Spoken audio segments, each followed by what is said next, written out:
You are watching the Bengal Fusion Social Network. নমস্কার, বেঙ্গল ফিউশনে আপনাদের সবাইকে স্বাগত। আমি ডক্টর রাজর্ষি ব্যানার্জি। আমি একজন ফিজিশিয়ান, দক্ষিণ কলকাতায় আমি প্র্যাকটিস করি।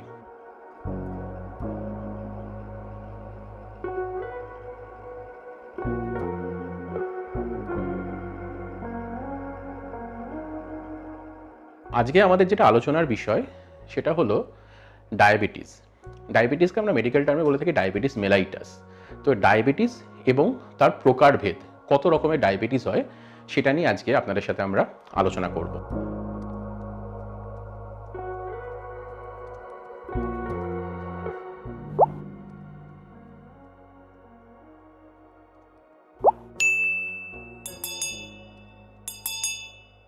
তো ডায়াবেটিস যেটা বাংলা প্রতিশব্দ, সেটাকে আমরা বলি মধুমেহ রোগ। আমাদের দেশের ভারতীয় প্রাচীন পুঁথিপত্রে এই মধুমেহ রোগের উল্লেখ পাওয়া যায়। আমাদের প্রাচীনকালে যে সমস্ত সাধু সন্ন্যাসীরা আমাদের চিকিৎসা করে থাকতেন, তাদের বইপত্রে যেমন সুশ্রুত সংহিতা এই মধুমেহ রোগের আজ থেকে হাজার হাজার বছর আগেও উল্লেখ আছে।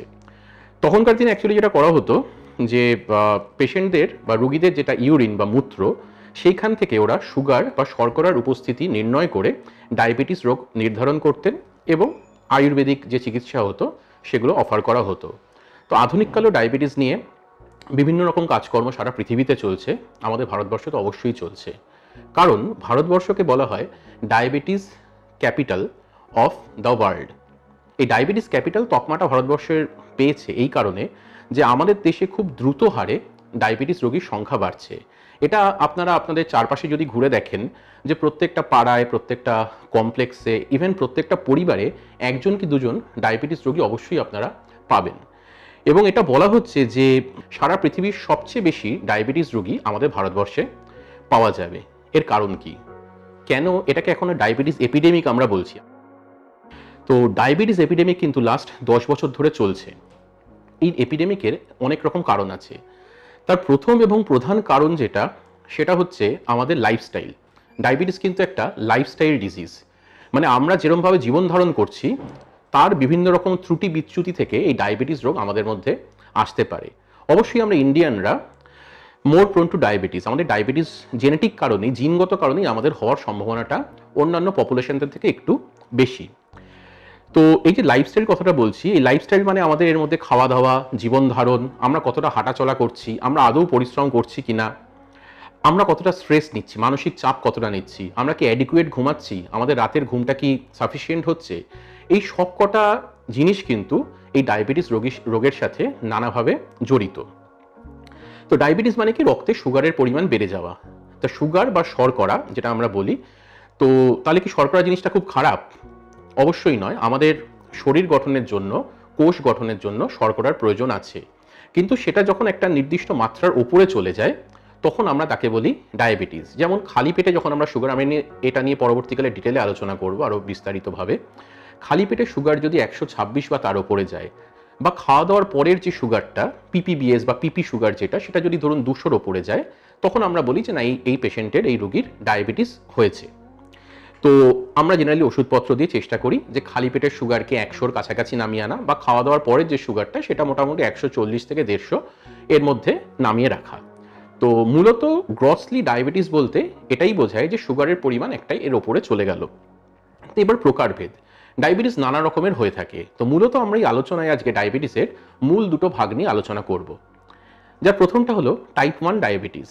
টাইপ 1 এবং টাইপ 2 গ্রসলি ডায়াবেটিসকে এই দুটো ভাগে ভাগ করা হয়ে থাকে। টাইপ 1 ডায়াবেটিসের আরেকটা নাম হলো insulin dependent diabetes mellitus. Insulin dependent মানে এই ধরনের রোগীদের চিকিৎসার জন্য কিন্তু শুধুমাত্র ইনসুলিন দরকার। কিন্তু আমাদের চারপাশে আমরা যে রোগী দেখি তাদের মধ্যেই টাইপ 1-এর সংখ্যা অত্যন্ত কম। মানে সারা পৃথিবীতে যত ডায়াবেটিসের রোগী আছে তাদের মধ্যে 90 to 95% কিন্তু টাইপ 2 ডায়াবেটিসের আওতায় আসে। বাকি যে 5% বা 10% পড়ে থাকছে, অর্থাৎ 10 জনের মধ্যে একজন কি দুজনের টাইপ 1 ডায়াবেটিস হয়। এই টাইপ 1 ডায়াবেটিসটা জেনারেলি জন্মের পরে থেকে শুরু করে 14-15 বছর বয়স অবধি এই টাইপ 1 ডায়াবেটিসটা জেনারেলি বেশি পরিমাণে পাওয়া যায়। এবার যে 28-29 বছর বা 30 বছর বা তারপরে যে টাইপ 1 হচ্ছে না এটা নয়, কিন্তু ধরুন 99% ক্ষেত্রে যেটা 14-15 বছরের মধ্যে এই ধরনের ডায়াবেটিস হয়। এই ধরনের ডায়াবেটিস যে প্রবলেমটা, অসুবিধা যেটা হয়, ইনসুলিন বলে একটা হরমোন থাকে, যেটা আমাদের শরীরে প্যানক্রিয়াস বা অগ্নাশয় বলে পেটে একটা অঙ্গ থাকে, অর্গ্যান থাকে, তা থেকে ইনসুলিন নির্গত হয়। তো ইনসুলিন হরমোনটা কি করে, আমাদের রক্তে যদি শর্করার পরিমাণ বা গ্লুকোজের পরিমাণ বেড়ে যায় সেটাকে নিয়ন্ত্রণ করে বা কমায়। তো টাইপ 1 ডায়াবেটিসের ক্ষেত্রে, এই রোগীদের ক্ষেত্রে ইনসুলিনটা তাদের শরীরে তৈরিই হয় না, বা যদি জন্মের কিছুদিন পরে তৈরি হয় কোনো ইনফেকশনের কারণে বা কোনো কারণে, সেই যে কোষ থেকে ইনসুলিন নির্গত হচ্ছে সেই বিটা সেল ড্যামেজ হয়ে যায়, ফলে তাদের শরীরের ইনসুলিন তৈরি হয় না, ফলে তাদের জীবন ধারণের জন্য, বেঁচে থাকার জন্য বাইরে থেকে ইনসুলিন নিতে হয় ইনজেকশনের মাধ্যমে। ইনসুলিন আবিষ্কার শেষ 100 বছরে যত বৈজ্ঞানিক আবিষ্কার হয়েছে তার মধ্যে অন্যতম প্রথম সারির একটি আবিষ্কার, এবং এটি আবিষ্কার হওয়ার জন্য ডায়াবেটিসের রোগীরা কিন্তু দীর্ঘদিন জীবন ধারণ করছে।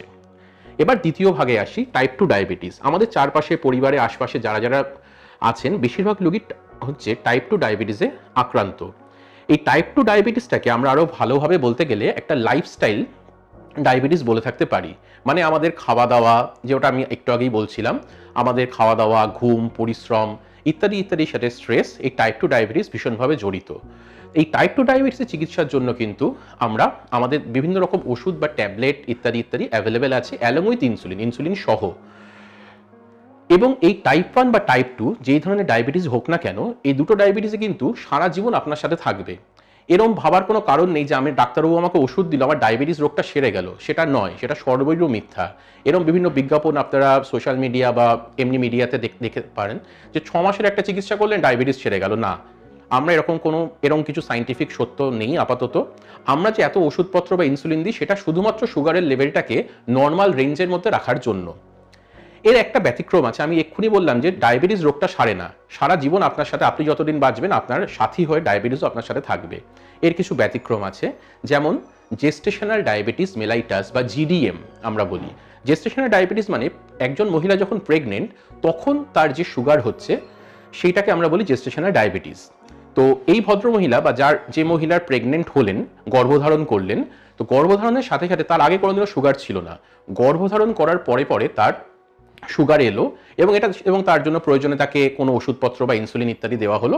দেখা গেল সন্তান প্রসব করার পরে, ডেলিভারি হয়ে যাওয়ার পরে তার আর সুগার কিন্তু আবার নর্মাল রেঞ্জে নেমে এসছে, এবং তার আর ফার্দার চিকিৎসা লাগছে না। তো এই ধরনের ডায়াবেটিসগুলোকে আমরা বলে থাকি জেস্টেশনাল ডায়াবেটিস মেলাইটাস, এবং এই ধরনের ডায়াবেটিস হয়তো লাইফ লং, সারা জীবন ধরে পেশেন্টের সাথে থাকে না। একটা সময়ের পরে, সন্তান প্রসব করার পরে সেটা ঠিক হয়ে যায়। কোনো কোনো ক্ষেত্রে এই জিডিএমটা আবার টাইপ 2 ডায়াবেটিসও পরবর্তীকালে কনভার্ট হতে পারে, কিন্তু সেটা সীমিত সংখ্যায়। তো আজকের আলোচনা আমাদের এই অবধি। এখানে মেনলি আমরা ডায়াবেটিস নিয়ে আলোচনা করলাম, এবং ডায়াবেটিসের 3টে ভাগ, টাইপ 1 ডায়াবেটিস, টাইপ 2 ডায়াবেটিস এবং জেস্টেশনাল ডায়াবেটিস বা গর্ভকালীন যে সুগার, সেটা নিয়ে আলোচনা করলাম। আপনাদের যদি কোনো কোয়েরি থাকে, কোনো প্রশ্ন থাকে, তবে নিচে আমাদের নাম্বার আছে, সেই নাম্বারে আপনারা ফোন করতে পারেন বা যোগাযোগ করতে পারেন। আমরা অবশ্যই আপনাদের যা কোয়েরি থাকবে তার উত্তর দেওয়ার চেষ্টা করব। নমস্কার, ভালো থাকবেন।